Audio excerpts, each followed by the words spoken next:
Olivier Amand. Je voudrais m'adresser aujourd'hui aux Togolais, militaires comme civils, qui résistent contre l'alternance dans notre pays.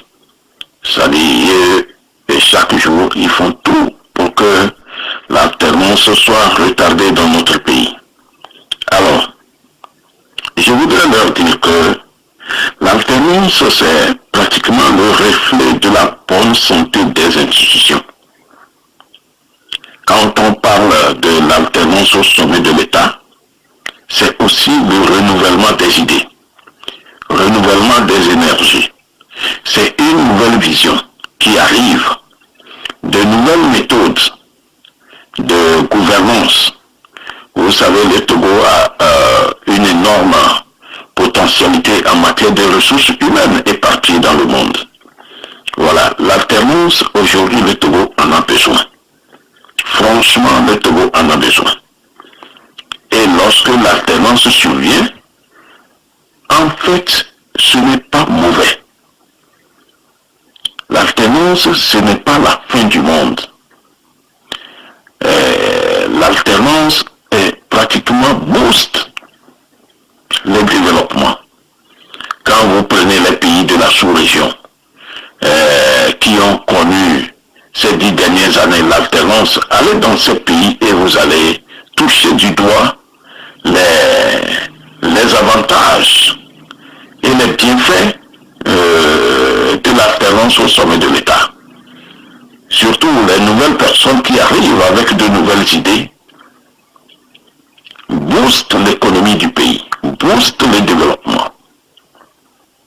Voilà, ils viennent pour 1 ou 2 mandats et le travail est bon dans l'ensemble. Et puis, je voudrais aussi attirer votre attention. Lorsque l'alternance survient au sommet de l'État, les anciens qui partent, ces anciens qui ont gagné de l'argent au cours de leur mandat, souvent c'est eux qui investissent dans l'économie du pays. L'argent qu'ils ont eu à gagner, maintenant qu'ils ne sont plus au pouvoir, certains parmi eux chercheront à devenir des hommes d'affaires, d'autres vont investir dans l'agriculture, dans les infrastructures, etc., etc. Donc, cela crée des emplois. Voilà, au même moment, les nouveaux venus travaillent avec l'argent de l'État pour construire de nouvelles choses, pour investir dans l'éducation, pour changer les mentalités. Les anciens, eux aussi, font autre chose. Voilà, au Togo, nous pouvons dire que nous avons beaucoup d'opportunités. Nous avons des zones, par exemple la zone des lacs, où on peut, c'est une zone pratiquement balnéaire, où on peut construire des stations balnéaires, des sites touristiques, des hôtels au bord du lac, au bord de la mer, surtout là où le lac se jette dans la mer. Toute cette zone-là, c'est des sites touristiques que les gens peuvent mettre en valeur. Voilà. Notre pays-là, personne ne viendra de l'extérieur pour le construire pour nous. C'est nous qui allons le faire. Sortez un peu, regardez les pays de la sous-région. Les vrais investisseurs, ce sont les nationaux. Et quand vous voyez parmi ces investisseurs, une grande partie, c'est des gens qui ont géré une fois le pouvoir.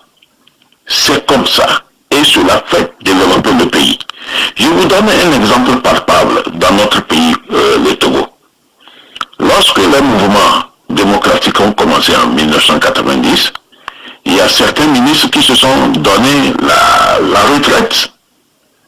Voilà, je prends l'exemple de M. Djondo, Bondira Djondo. C'est lui qui a créé Ecobank. Et aujourd'hui, il a créé une compagnie aérienne. Il a créé des emplois ou pas. Il a créé des richesses ou pas. C'est comme ça. Quand un pouvoir finit, les gens qui ont géré le pouvoir investissent dans le pays. C'est un exemple que je vous donne. Vous prenez le Nigeria. S'il n'y avait pas d'alternance, s'il n'y avait pas le changement au sommet de l'État, est-ce qu'on pourrait voir un certain Dangote qui est pratiquement le numéro 1 du ciment en Afrique? Voilà ce que l'alternance apporte. L'alternance apporte le développement. Et lorsque l'alternance survient régulièrement dans un pays, cela attire plus d'investisseurs. Et cela attire des gens qui sont riches, qui viennent investir parce qu'ils ont confiance en les institutions du pays. Je continue en disant que les moyens que l'actuel pouvoir du Togo déploie en termes d'argent pour conserver le pouvoir, ces moyens auraient pu servir à autre chose. C'est des moyens colossaux que le régime actuel déploie pour conserver son pouvoir. Parce qu'il sait que depuis plus d'un demi-siècle, tout le monde sait que normalement, dans la réalité, c'est des gens qui devraient partir depuis. Mais si un régime dure comme ça, l'investisseur même qui est en France ou en Angleterre ou en Amérique, c'est qu'il y a de la haute corruption. S'il n'y a pas une haute corruption dans le pays, un pouvoir ne peut pas durer jusqu'à plus de 50 ans. Plutôt, la longévité de ce régime renvoie les investisseurs. Il faut être clair. Donc, je continue en vous disant que l'alternance, loin de bloquer qui que ce soit, c'est pratiquement quelque chose qui participe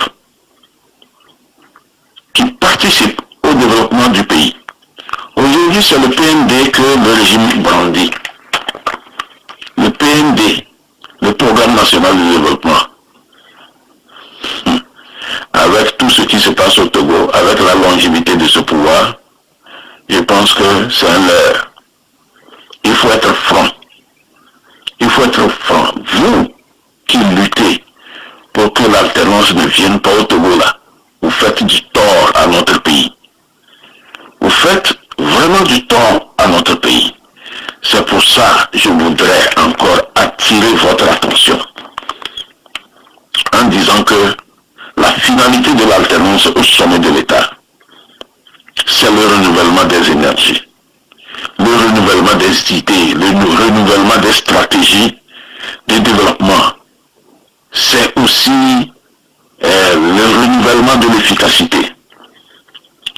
C'est l'équilibre quand il y a alternance au sommet de l'État. Et cela conduit naturellement à une stabilité politique. Et surtout dans le sens du développement. Notre pays en a besoin. C'est pourquoi j'attire votre attention.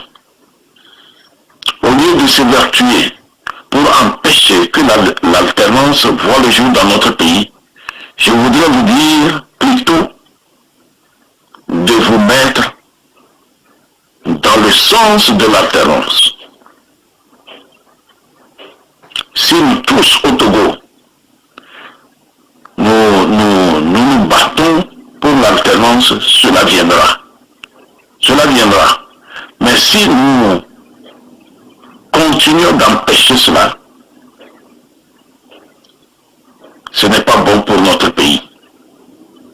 Notre pays n'avancera perdu sur place. Nous serons les derniers comme aujourd'hui dans la sous-région. Et vous voyez, les Togolais sortent beaucoup. Les Togolais continuent de sortir. Par le passé, on a fait peur aux Togolais. Par le passé, on a terrorisé les Togolais, même tout récemment, pour que les opposants quittent le pays. Et lorsque les opposants quitteront le pays, eux, ils seront libres pour gérer le pays à leur guise. Je dirais que certains vont partir, mais tout le monde ne va pas partir. Tout le monde ne partira pas. Tout le monde ne partira pas. Et vous serez toujours chicanés dans la gestion du pays. Et lorsque cela continue, les lendemains seront sombres pour nous tous. C'est pourquoi je vous convie de vous mettre dans le sens de l'alternance. Je vous remercie.